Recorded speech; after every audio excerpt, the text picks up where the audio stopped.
안녕하세요. 중국어로 관한 한문의 저자 김동영입니다. 이번 강의는 298강이고요. 다행 행자와 따지다 변자의 기본을 두고 파생된 글자를 배워보도록 하겠습니다. 따지다 변자는 우리가 40강에서 배운 적이 있는데요. 글자의 모양을 보면 맵다 신자가 두 개가 만나는 형태인데요. 맵다 신이 하나, 맵다 신이 둘. 자, 그런데 그림을 보면 이렇게 사람 모자를 쓴 사람이 두 사람이 보이죠? 글자에도 보면 이렇게 모자를 쓴 모양. 자, 앞에서도 말씀드렸다시피 이 모자만 뺀다면 양양자와 굉장히 유사하다고 제가 말씀을 드렸었죠? 자, 그렇지만 이 선 하나, 양양자와 비교한다면 이 선 하나가 없어진 형태라고 말씀드렸습니다. 여기에서는 두 사람이 서 있는 모습으로 보시면 되는데 어원은 알 수가 없기 때문에 제가 상상을 해서 동영법으로 두 사람이 있는데 왼쪽에 있는 이 사람이 오른쪽에 있는 사람한테 따지는 모습, 이 따지는 모습으로 제가 설명을 드렸습니다. 관련 글자를 배워보도록 하겠습니다. 자, 첫 번째 글자는 다루다 판, 그리고 두 번째 글자는 말 잘하다 변입니다. 자, 일단 따진다. 따진다는 거는 이게 맞는지 틀리는지, 이렇게 해야 되는지 저렇게 해야 되는지를 꼼꼼하게 따져본다, 그런 의미로 본다면 이 따진다는 의미는 뭔가 일을 다루거나 어떤 일 처리를 하는 의미로도 생각을 할 수 있습니다. 그래서 거기에서 우리가 착안을 해서 본다면 이 글자는 뭔가 다룬다, 일 처리를 한다. 자, 안쪽에 보면 이렇게 힘력자가 들어있죠? 자, 힘을 쓴다는 얘기입니다. 그래서 어떤 일 처리를 하는데 힘을 쓴다, 이런 의미에서 다룬다, 다루다 판이고요.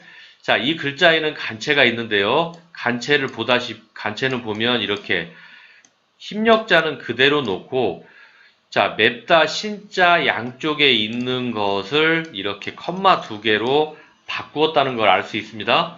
그래서 우리가 생활 속에서 들어볼 수 있는 단어는 판공비. 판공비는 굉장히 어려운 말인데요. 예를 들면 시장이나 군수가 어떤 업무를 처리하는 데 있어서, 어떤 업무를 다루는 데 있어서 들어가는 돈, 경조사나 이런 거를 개인적으로 하기는 어렵죠. 이런 돈들을 판공비라고 합니다. 자, 그리고 아래쪽에는 말 잘하다 변인데요.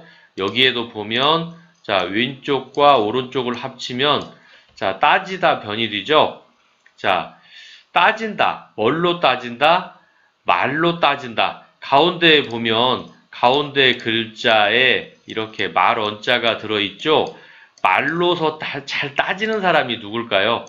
말로 잘 따지는 사람은 변호사입니다. 그래서 변호사는 뭐를 잘해야 될까요? 말을 잘해야 되겠죠. 그래서 말로서 따진다. 그러니까 그 사람은 뭘 잘한다? 말을 잘한다. 그래서 말 잘하다 변이고요. 이 글자에는 간체가 있는데요. 간체는 보면 이렇게 가운데 말 언자 부분만 간체로 바꾼다면 전체적으로 변체가 이렇게 간체로 변하는 모양이 됩니다.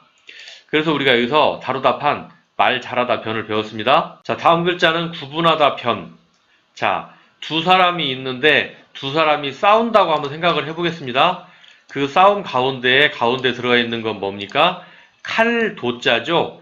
자, 칼로 무를 딱 자르듯이 누가 잘못했는지를 한꺼번에 판별할 수 있다. 잘잘못을 가려준다. 칼은 딱 자른다. 누가 잘하고 잘못했는지 자른다. 구분을 해줄 수 있다. 구분하다 변, 이렇게 보시면 되겠습니다. 그래서 우리가 생활 속에서 볼 수 있는 단어는, 자, 변별력.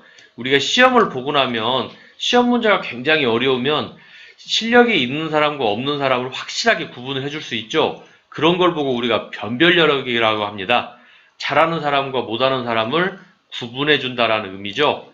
그래서 여기서 우리가 구분하다 변을 배웠습니다. 자, 다음 글자는 다행행입니다. 47강에서 우리가 배웠고요. 여기에 보면, 자, 원래 어원은 죄인의 묶은 쇠사슬인데 제가 동영법으로 좀 쉽게 설명을 드렸었습니다. 여기에 보면 이렇게 사람이 양 다리와 팔을 벌린 것처럼 보이고요. 아래쪽에는 양양자와 비슷한 글자가 있죠. 그래서 제가 동영법으로 설명을 드릴 때 양 위에 올라탄 사람이라고 그때 말씀을 드렸습니다. 자, 이렇게 외우면 쉽다고 말씀드렸습니다. 양 위에 올라탔으니까 다행이다. 호랑이 위에 올라탔으면 물려 죽었겠지만 다행히 양 위에 올라탔기 때문에 죽지 않았다. 자, 이렇게 외우라고 말씀드렸습니다. 다행 행자와 관련된 글자를 배워보도록 하겠습니다. 첫 번째 글자는 가리다 택, 그리고 두 번째 글자는 풀어주다 석인데요. 자, 가리다 택. 자, 한문에서 이런 형태의 모양이 나온다면 이거는 원래 눈의 의미를 갖고 있습니다. 우리가 배운 눈목자는 이런 형태에다가 이렇게 안에서 선 두 개를 그은 거죠. 하지만 원래 눈이라는 거는 눈이 이렇게 양쪽으로 있고 아래쪽에 사람 입이 이렇게 있는 형태이기 때문에 원래대로라면 눈이 이렇게 있어야 맞는 거겠죠. 하지만 이제 한문에서 이런 형태가 들어간다면 눈과 관련 있는 뜻으로 보시면 됩니다. 아래쪽에는 뭡니까? 양 위에 올라탄 사람, 다행 행자죠. 양 위에 올라탄 사람의 눈과 왼쪽에 붙어 있는 손. 자, 그래서 해석을 해보면 양 위에 올라탄 사람의 눈과 손으로 좋은 것과 나쁜 것을 뭐한다? 가려낸다. 가려낼 때 뭘로 본다? 눈으로 본다. 이렇게 보라고 말씀드렸습니다. 그래서 가리다 택이고, 생활 속에서 볼 수 있는 단어는 선택 또는 택일. 택일은 날짜를 고르는 거죠. 자, 이 글자에는 간체자가 있는데요. 간체자의 모양을 유심히 보시면 이렇게 아래쪽에 이 모양을 이렇게 가져왔다는 걸 볼 수 있고요. 그 다음에 위쪽의 모양은 가장 간단한 형태로 한문에서 간체를 만들 때 종종 오른손 또우를 가져다 씁니다. 별 뜻은 없고요. 쓰기에 가장 간단하죠. 그리고 손수자는 그대로 가져왔습니다. 그리고 아래쪽에는 풀어주다 석. 자, 우리가 죄인을 풀어주는 걸 석방이라고 하죠. 아, 이런 단어에서 석자가 들어가는구나 라고 이해를 하시면 되고요. 그 다음에 양 위에 올라탄 사람의 뭐다? 눈. 그리고 왼쪽에 보면 쌀미자와 벼화자가 섞여 있는 형태의 글자가 지금 왼쪽에 이렇게 와 있죠. 자, 이거를 이렇게 해석하면 되겠습니다. 쌀과 벼가 섞여 있는 것을 골라낸다. 이것과 저것을 골라낸다. 풀어낸다. 또는 해석한다. 이런 의미로 보시면 되겠습니다. 그래서 풀어주다 석. 쌀과 벼가 섞여 있는 것을 풀어준다.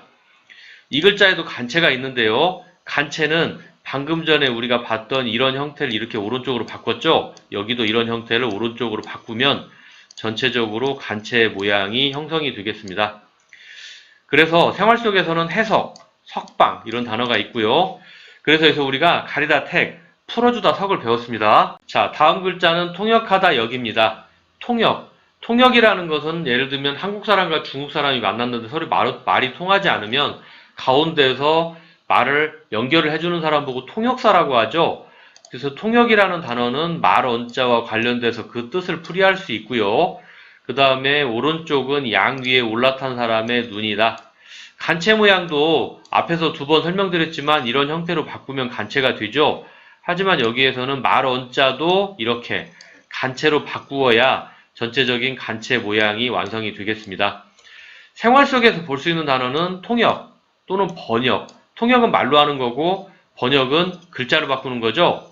그래서 여기서 우리가 통역하다 역을 배웠습니다. 그래서 우리가 298강에서 따지다 병과 다행행의 기본을 두고 파생된 글자를 배웠습니다. 이번 강의는 여기서 마치도록 하겠습니다.